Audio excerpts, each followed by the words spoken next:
My sister and mother forgot to invite me to my dad's birthday dinner at his favorite restaurant. It was a last-minute thing, just close family, my mom texted. Then my sister posted pics tagging my ex who surprised them there. When they saw the email I forwarded to Dad the next morning. I stared at my phone, fingers trembling, as I scrolled through the Instagram photos. There they all were.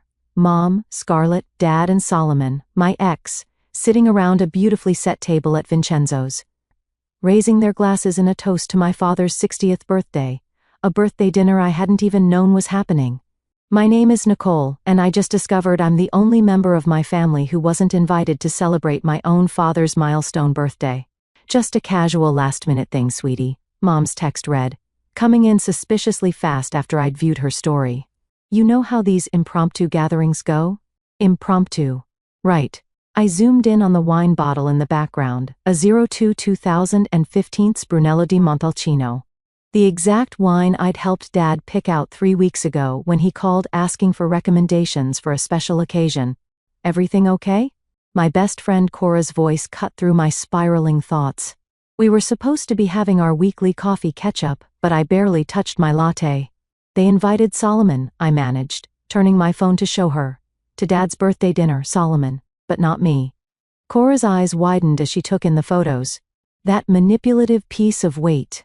Isn't that the restaurant your dad specifically asked about last month? Yep. I let out a hollow laugh. The one where I spent an hour researching their wine list for him. Guess now I know why. My phone buzzed again. Scarlett posting more photos. There she was, perfect as always, arm wrapped around Solomon's shoulders like he hadn't ghosted me after borrowing thousands of dollars. Like he hadn't spent our entire relationship convincing me I was lucky he even looked my way. Have you called your dad? Cora asked gently. What's the point? He'll just say Mom and Scarlett handled the guest list. He always stays out of it. I took a shaky breath. You know what the worst part is? This isn't even surprising. It's just confirmation. Of what? That I've always been the outsider, the one they include when it's convenient, exclude when it's not. I scrolled to another photo, Mom beaming at Solomon as he apparently told some hilarious story. Remember when I tried to tell them about the money he owed me? Mom said I was being dramatic. Scarlett said I probably misunderstood the arrangement. Cora reached across the table and squeezed my hand. Nicole, this is beyond messed up. You need to say something. My phone buzzed again. A text from Dad. Great wine recommendation, sweetheart. Really made the evening special. Something inside me snapped. The careful wall I'd built around years of dismissal and gaslighting crumbled. I thought about the folder in my email, the one labeled Solomon Legal, the one containing every manipulative message, every broken promise, every admission of debt, the one I'd kept, telling myself I was just being cautious. You know what? I said, straightening up. I think Dad's about to learn exactly how special his evening was. What are you thinking? Cora leaned forward, concern mixing with curiosity in her expression. Solomon's not at that dinner just to reminisce, I said, pieces clicking into place. He's there to pitch Dad on investing in something. Has to be. It's his pattern. Charm his way into money, then disappear when it's time to pay up. How do you know? I pulled up my email on my phone, finding the folder I hadn't opened in months because he told me himself, right here. I'll pay you back as soon as I secure my next investment. Oh, that was 8 months ago. Wanna bet that's exactly what he's after now? Oh my God, Cora whispered, reading over my shoulder. You kept everything, every email, every text, every bank transfer. I smiled, but there was no warmth in it. They thought they could just exclude me, like always, that I'd sit quietly with the hurt, like always. I looked up at Cora, but they forgot something important. What's that? I'm not that person anymore. I picked up my phone, opening a new email, and I have receipts. Cora watched me for a long moment, then nodded slowly. Do it. But Nicole, be ready. This isn't just going to hurt them. It's going to change everything. I thought about all the family dinners I'd sat through, swallowing my words. All the time Scarlett had talked over me, Mom had dismissed me, Dad had looked away. I thought about Solomon's smug face in those photos, knowing exactly what he was doing. Good, I said and started typing. Back home, I sat cross-legged on my couch, laptop open, surrounded by the ghostly blue light of my screen. It was past midnight, but sleep wasn't an option, not when I finally had purpose burning through my veins. "Okay, Solomon," I muttered, opening the folder I'd labeled as my personal Pandora's box. "Let's see what kind of story these tell." My phone lit up, Cora checking in. "You sure about us?" "Never been more sure," I texted back. "Already found some gems." The first email was from exactly 9 months ago. Solomon's desperate plea after I threatened legal action. "Baby, please. You know I'm good for it. This new venture is going to be huge. I just need time to secure the right investors. Don't do anything rash." I screen grabbed it, creating a new document. The next email was even better. "The $50K was always meant to be an investment, not a loan. You're making this weird by demanding repayment terms." My bitter laugh echoed in my empty apartment. Funny how it wasn't weird. When he was begging for the money, swearing he'd pay me back with interest, another message notification popped up. Scarlett this time. I almost ignored it, but curiosity won out.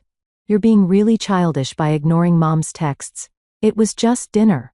Stop making everything about you." I added her message to my growing file. Context matters after all. My phone rang, startling me. Dad's name lit up the screen. "Hey, sweetheart," he said when I answered. His voice had that slight slur that came with expensive wine. "Just wanted to thank you again for the wine recommendation. Really impressed everyone." "Everyone including Solomon?"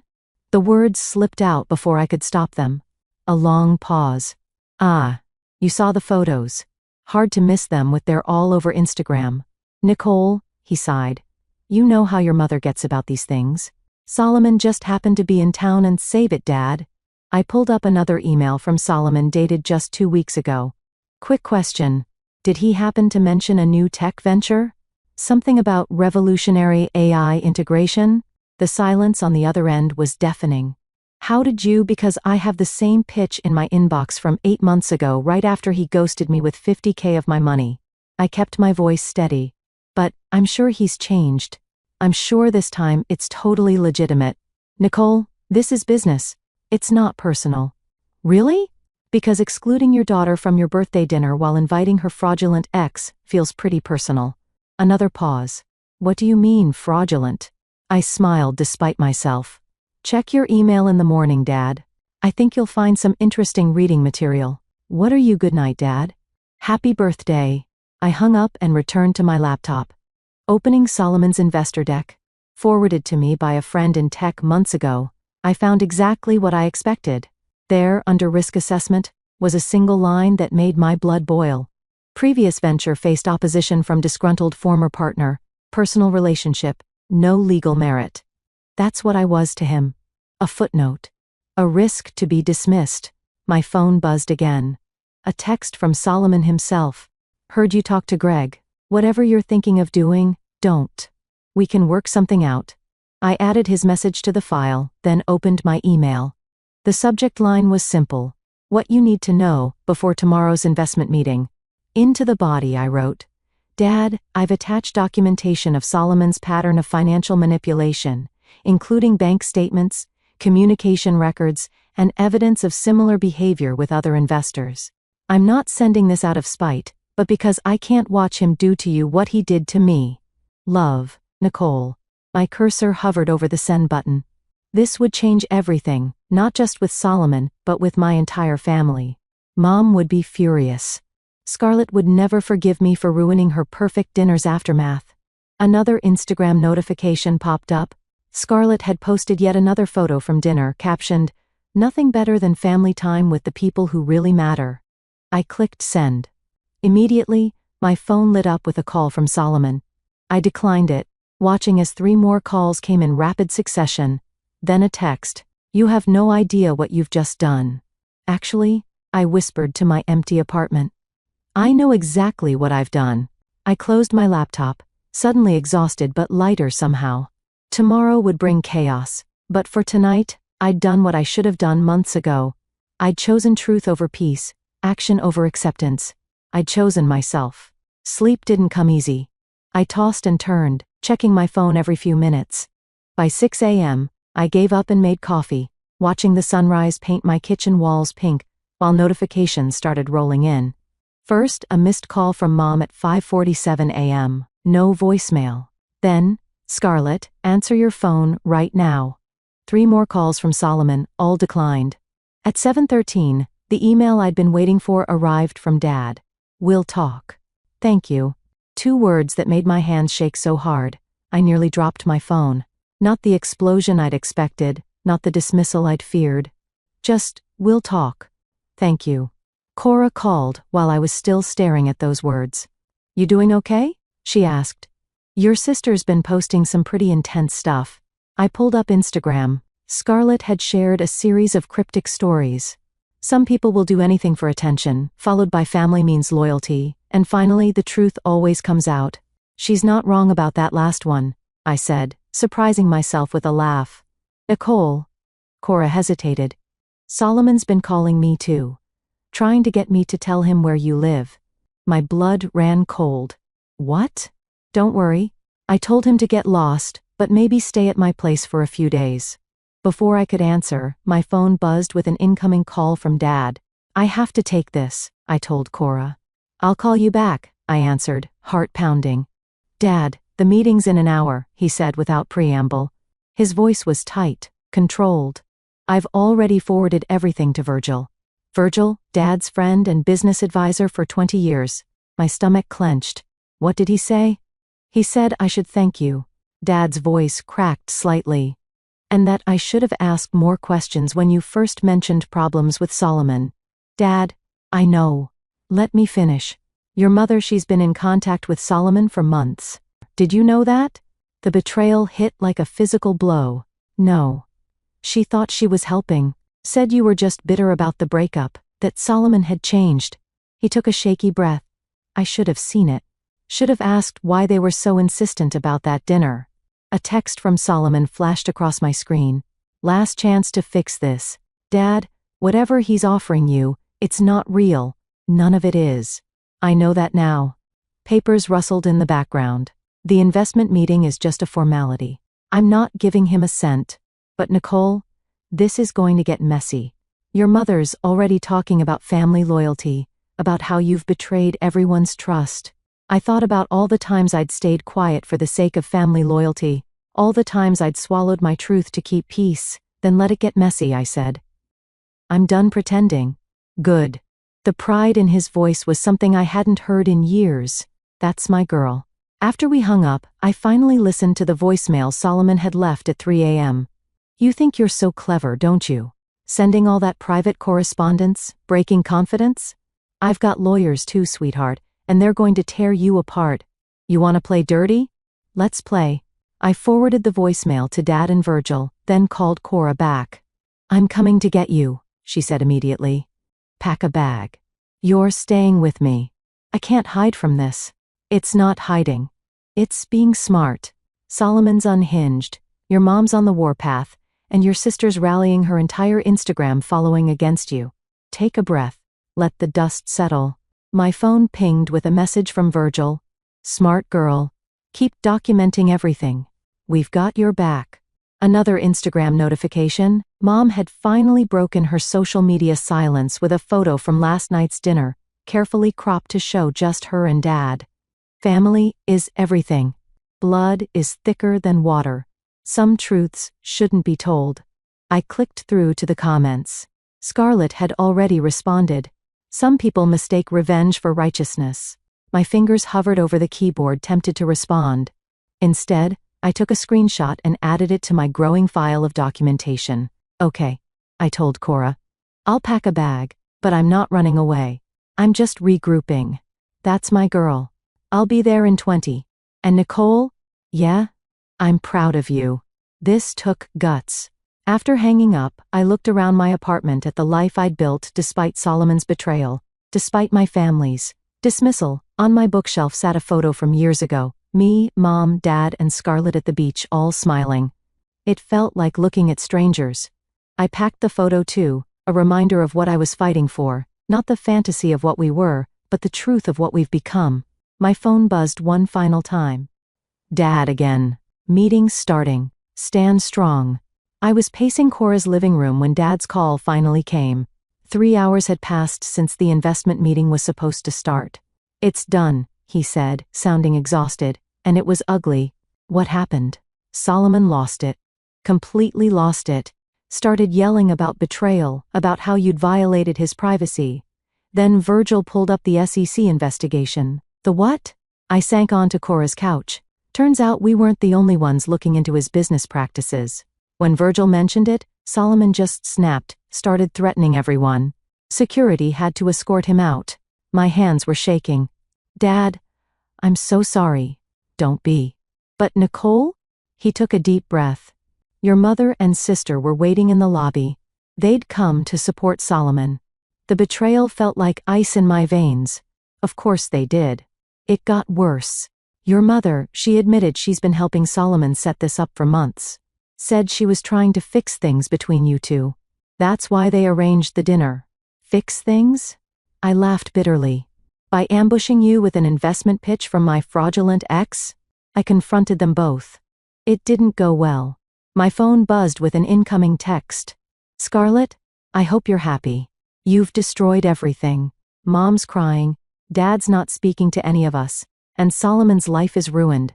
All because you couldn't handle being left out one time. Nicole?" Dad's voice brought me back. "Are you there?" "Yeah, I'm here. Just got a lovely message from Scarlett. She's angry. They both are. Your mother's saying I betrayed her by believing you over Solomon." Another text came through. From Mom this time. "This was not your place. Some things should stay in the family." "Funny how I'm only family when it's convenient," I said, forwarding the messages to Virgil as he'd instructed. "I need some time," Dad said quietly, "to think, to process. I've moved into the lake house for a while." "Dad, no. Listen, I'm proud of you for speaking up, but I need to figure out how I miss so much, how I let them." He trailed off. "Just stay safe.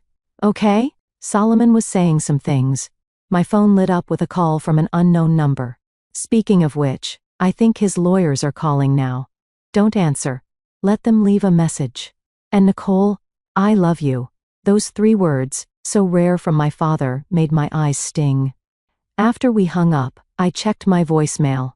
A clipped professional voice. "Miss Mason, this is regarding a cease and desist order and pending lawsuit for defamation and intentional interference with business relationships. Please have your lawyer contact our office immediately." Cora emerged from her kitchen with 2 glasses of wine. "That bad?" "Solomon suing me. Mom and Scarlett showed up to support him against Dad, and apparently there's an SEC investigation I knew nothing about." About that, Cora pulled out her laptop. "Remember my friend who works in tech investment? She just sent me this."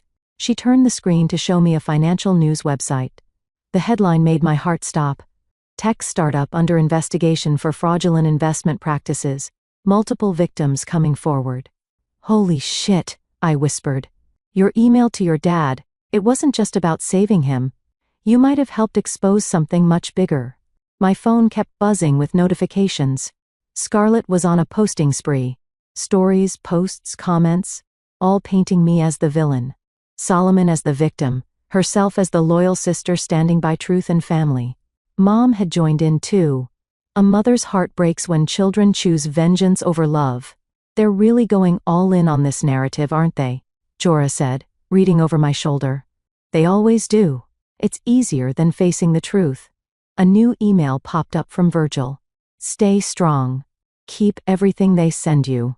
Your father's lawyer will be in touch tomorrow. Don't engage with anyone until then." I closed my social media apps and turned off notifications.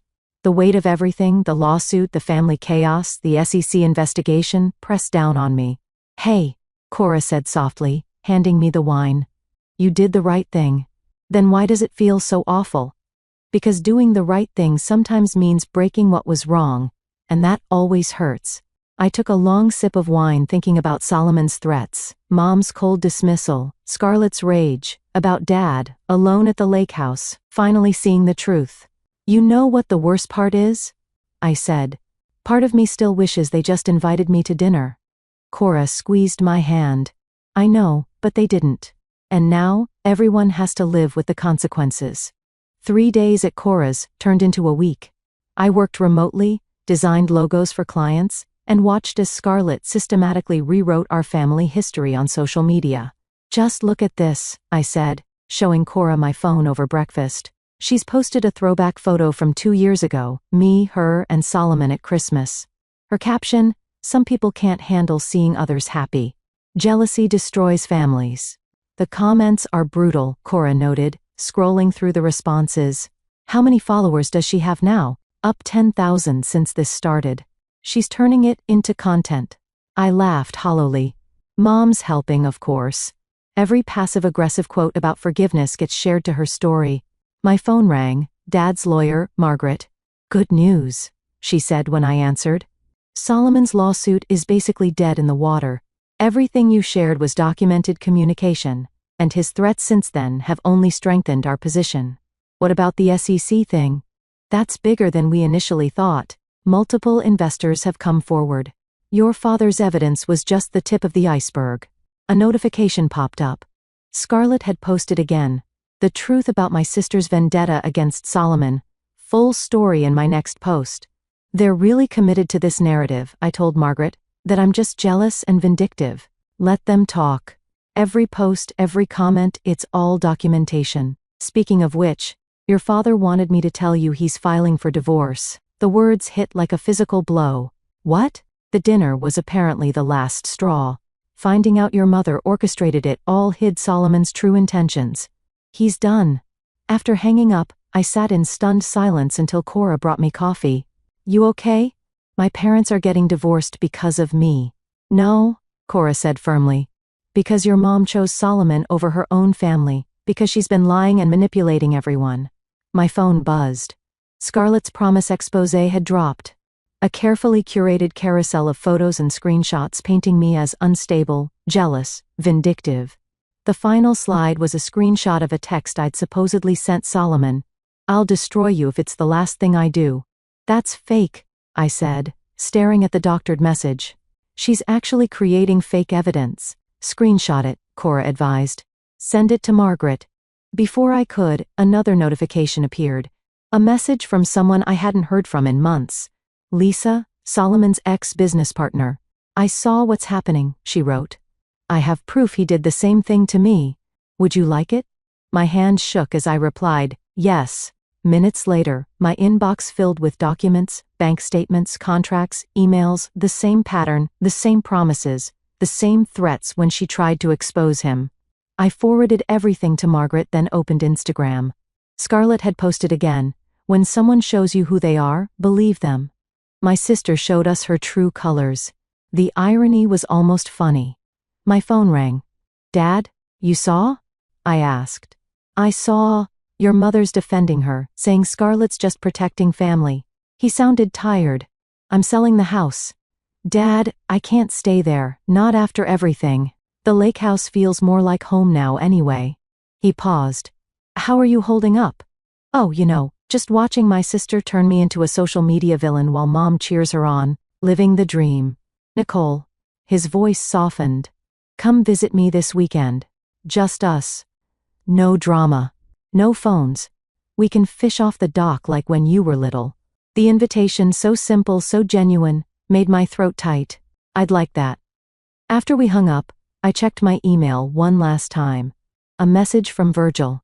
"SEC wants to talk to you formally. Your evidence combined with Lisa's. This is becoming a major case." Cora read over my shoulder. "Still think you should have just stayed quiet?" I thought about Mom and Scarlett, so desperate to maintain their perfect narrative that they destroy anyone who threatened it. About Solomon, whose house of cards was finally falling. About Dad, finding peace in his solitude. "You know what's funny?" I said. "They thought excluding me from dinner was the punishment, but it was the wake-up call I needed." My phone lit up with another notification. Someone had tagged me in a comment on Scarlett's post. "Where's your sister's side of the story? Why are we only hearing your version?" I watched as more comments appeared, questioning the narrative, asking for proof. The tide was turning slowly but surely. "Truth," I said, putting my phone down. "Doesn't need an Instagram filter." Cora smiled. "Now that should be your next post." "No," I said, thinking of the lake house, of fishing with Dad. "I think I'm done performing for their audience. The lake house looked exactly as I remembered.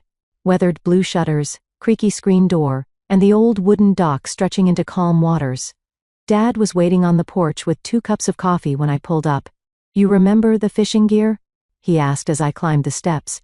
"In the trunk, along with those disgusting cheese crackers you love." He smiled, but it didn't quite reach his eyes. Up close, I could see how tired he looked, how much older than just a few weeks ago. "We need to talk," he said, handing me a coffee, "about everything I missed." We settled into the ancient Adirondack chairs facing the lake. The morning sun painted everything gold, almost like nothing had changed. "When did it start?" he asked. "With Solomon, I mean. The money," I took a sip of coffee, "or the manipulation?" "Both." I told him everything.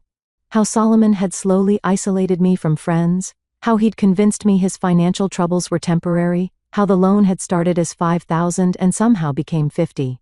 "Why didn't you tell me sooner?" "I tried, Dad. Remember that dinner last Christmas when I mentioned Solomon owing me money?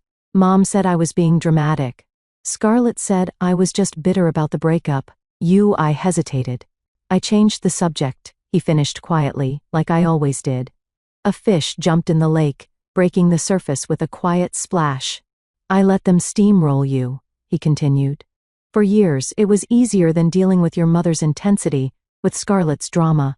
He set his coffee down. "I failed you." "Dad." "No. Let me finish.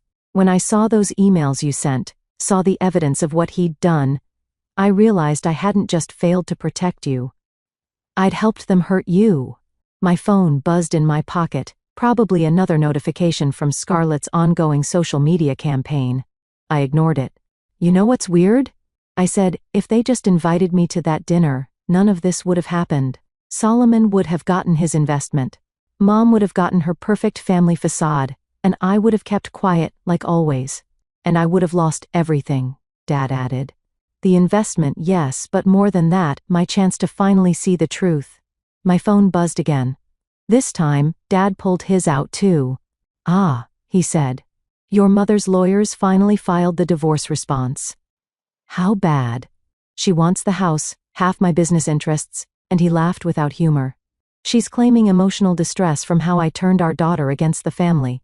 That's rich, coming from someone who invited my fraudulent ex to your birthday dinner." Speaking of Solomon, Dad pulled up an email on his phone. "Virgil sent this morning. The SEC investigation is going public next week. Multiple charges of investment fraud, wire fraud, securities violations. They're calling it a Ponzi scheme." "Have you told Mom?" "She's not speaking to me. But Scarlett," he showed me her latest Instagram story, a photo of her hugging Solomon. Caption reading, "Standing by good people in bad times. The truth will prevail." "The truth already is prevailing," I said. "Just not their version of it." Dad stood up suddenly. "Let's go fishing." "All this?" He waved at our phones. "It can wait. I want to hear about your life, the real stuff, not the drama, your work, your dreams, everything I missed while I was playing peacekeeper." We spent the next few hours on the dock, fishing poles in hand, talking about everything and nothing. Dad told me about his plans to retire completely, to make the lake house his permanent home. I told him about my graphic design business, about the children's book I'd been secretly illustrating. "You know what I remember?" he said, as the sun climbed higher. "You used to sit out here for hours drawing the birds. Your mother said you were wasting time, that you should focus on practical things like Scarlett did. I should have defended you then. You're defending me now. Too little? Too late?" "No," I said, thinking of all the alternate versions of this story, the one where I stayed quiet, the one where I gave into their narrative, the one where nothing ever changed. "I think it's right on time." My phone buzzed again, a message from Margaret. "Solomon's lawyers want to discuss a settlement. They know what's coming with the SEC. How do you want to proceed?" I showed Dad the message. "Your call," he said. "But whatever you decide, I'm with you this time, all the way." I looked out at the lake, at the future stretching out before us, messy and real and true. "Tell them no deal," I said. "Some things are worth more than money." Dad squeezed my shoulder. "That's my girl." The SEC announcement hit like a tsunami. I watched from Cora's couch as Solomon's face appeared on every local news channel. the words multi-million-dollar investment fraud scrolling beneath his perfectly composed expression. "Turn it up," Cora said, bringing in fresh coffee. Serial entrepreneur Solomon Davis faces multiple federal charges in what investigators are calling an elaborate Ponzi scheme targeting private investors, the anchor announced. Sources say the investigation was accelerated by evidence provided by former associates. My phone exploded with notifications. Scarlett had gone silent on Instagram for the first time in weeks. Mom, however, had not. "Family stands together in crisis," her post read. "The media doesn't know the whole story, but I do," I muttered, opening my email to find a message from Lisa. "They're interviewing me tomorrow. You?" "Thursday," I typed back. "How are you holding up?" "Better than Solomon. Did you see he's been dropped by his lawyers?" Before I could respond, Dad called. "You watching the news?" he asked. "Yeah. How's the fallout?" "Your mother's hysterical. Keeps saying we've ruined her standing in the community, Scarlett."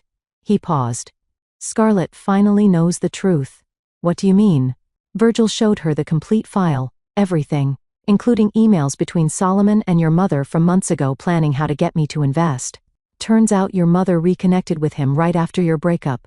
She's been grooming the situation for a while." The betrayal felt fresh all over again. Why? Money. Status. She thought having Solomon in the family, successful, connected Solomon, would give her the social standing she's always wanted. She never believed your warnings, because she didn't want to. My phone buzzed with a text from an unknown number. "Solomon, I hope you're happy. You've destroyed everything I built." I forwarded it to Margaret without responding. "Nicole." Dad's voice brought me back. "There's something else. Scarlett's here." "What?" "At the lake house. She wants to talk to you." My heart pounded. "Put her on." A moment of rustling, then my sister's voice smaller than I'd ever heard it. Hey, I." She took a shaky breath. "I was wrong about everything. Mom showed me selected parts of messages, told me Solomon was the victim. I believed her because it was easier than admitting what we did to you." "Scarlett, no. Let me finish. I was horrible. The dinner, the social media campaign, all of it. I chose the pretty lie over my own sister. And now," she choked up, "now Mom's still defending him even with all the evidence. She's lost in her own reality, and I finally see it." I closed my eyes, feeling tears threaten. "It's not just about the dinner. I know. It's years of us dismissing you, excluding you, making you feel crazy for telling the truth. I'm so sorry, Nicole. I know it's not enough, but I'm sorry." Before I could respond, my phone lit up with breaking news. Solomon Davis arrested on federal charges. Multiple victims come forward. "Are you seeing this?" Scarlett asked. "Yeah. Mom's still at his lawyer's office trying to help his defense." She laughed bitterly. "She really can't let go of her perfect narrative. Some people can't handle reality when it threatens their carefully constructed world," I said. "I couldn't either, but I'm trying now." She paused. Can we talk in person? Maybe at that coffee shop you like?" I thought about all the times I'd extended olive branches, all the times I'd been hurt, but I also thought about Dad finally standing up for me, about truth finally breaking through. "Okay," I said. "Tomorrow morning." "Thank you," she whispered. After we hung up, Cora looked at me questioningly. "You sure about this?" "No," I admitted. "But I'm not doing it for her or for Mom, or even for family harmony. I'm doing it because I want to know who my sister is when she's not playing a role in Mom's perfect family fantasy." My phone buzzed one final time. A message from Margaret. "Solomon's taking a plea deal. Your testimony won't be needed." It's over, but it wasn't over. Not really. It was just beginning. The messy, honest work of rebuilding relationships on truth instead of pretense, of learning who we all were without the masks we'd worn for so long. "Hey," Cora said softly. "Whatever happens tomorrow, I'm proud of you." I looked at the news coverage, at Solomon's mugshot, at Mom's desperate social media posts, at Scarlett's silence, at the whole tangled web of lies finally exposed to sunlight. "You know what's funny," I said. "They thought uninviting me to dinner would put me in my place. Instead, it gave me the courage to finally find my voice." Cora raised her coffee cup to uninvited daughters, who refused to stay quiet. I clinked my cup against hers to truth and all its messy glory. The morning sun streamed through the windows of Maple Coffee House as I waited for Scarlett. My phone buzzed with news alerts. Solomon Davis pleads guilty, and tech investment scheme claims multiple victims. The bell above the door chimed. Scarlett walked in without her usual perfect makeup and Instagram-ready outfit. She looked younger somehow, more like the sister I remembered from childhood. "I ordered your usual," I said as she sat down. "Oat milk latte, extra shot." "You remembered." She wrapped her hands around the mug. "I just came from Mom's." "How is she?" "Still in denial?" "She's convinced Solomon was framed, that you manipulated everyone." Scarlett stared into her coffee. "She wanted me to help her start a fundraiser for his legal fees, and I said no. For the first time in my life I told her no." She looked up at me. She didn't take it well. I can imagine. "The thing is, Nicole," Scarlett's voice cracked. Watching her spiral, seeing how she twists reality to fit her narrative, it made me realize I was becoming just like her. The social media campaigns, the fake screenshots, the constant performance of perfection, it's exhausting, isn't it? God. Yes. She pulled out her phone, showing me her Instagram profile. "I deleted everything, all the posts about you, about Solomon, about our perfect family." It felt freeing. My own phone lit up with a text from Dad. "Moving trucks at the house today. Your mother's leaving." I showed it to Scarlett. "Good," she said firmly. "Maybe without her influence. She hesitated. "We can try to be real sisters again if you want." The barista brought our pastries, chocolate croissants, another childhood favorite we used to share. "It won't be easy," I said. "There's a lot of hurt." "I know, but I'm willing to do the work, real work, not just pretty Instagram apologies." My phone buzzed again. Virgil this time. "Settlement papers ready for review. Solomon's assets frozen. You'll get your money back." "The funny thing is," I said, putting my phone down, "the money doesn't even matter anymore. What matters is that the truth finally came out." "Truth," Scarlett repeated thoughtfully. "Remember when we were kids, and we'd hide under the dock at the lake house? Just us telling secrets? Before Mom decided secrets were better kept buried. Before I learned to perform instead of live, Scarlett broke the croissant in half, offering me a piece like we used to. Dad invited me to stay at the lake house for a while, said he's turning the old boathouse into an art studio for his retirement for you. He said it's time you had space to create without judgment." Something warm bloomed in my chest. "Really?" "He's trying. We both are." Scarlett pulled an envelope from her bag, "which is why I brought this." Inside was a stack of papers, printouts of every false social media post she'd made about me. Every manipulated screenshot, every lie. "I'm going to post a public retraction," she said. "The whole truth about Solomon, about Mom, about how we treated you. No filters, no performance. You don't have to." "Yes. I do. Not for likes or followers or Mom's approval. For us." My phone lit up one last time, a message from Mom. "I hope you're satisfied with the family you've destroyed." Scarlett saw it too. "She'll never change, will she?" "Probably not, but we can." To change, Scarlett raised her coffee cup, and to second chances. Later that evening, as I packed boxes for my temporary move to the lake house, Cora helped me sort through old photos. "Look at this," she said, holding up a picture from the dock. Two little girls with gap-toothed smiles, holding up a fish nearly as big as they were. "Before the performance," I said, "before the perfect family facade." And now I showed her Scarlett's latest post, a simple unfiltered photo of our coffee cups and broken croissant. "Starting over, starting real, the truth about my sister." "Think it'll last?" Cora asked. I thought about Dad's art studio, about Scarlett's deleted posts, about Mom's crumbling fantasy world, about truth finally breaking free. "I think," I said, packing the old dock photo carefully, "we're finally ready to write our own story. No filters needed." Outside the sun was setting, painting the sky in honest colors, not perfect, but beautiful in their chaos. Just like truth, just like family, just like healing. I picked up my phone and texted Scarlett. "Dad's making his famous terrible chili at the lake house tomorrow. Want to help me tell him how awful it is?" Her response came quickly. "Only if we can hide under the dock after. I have more truths to tell." This time, when I smiled, it reached all the way to my heart.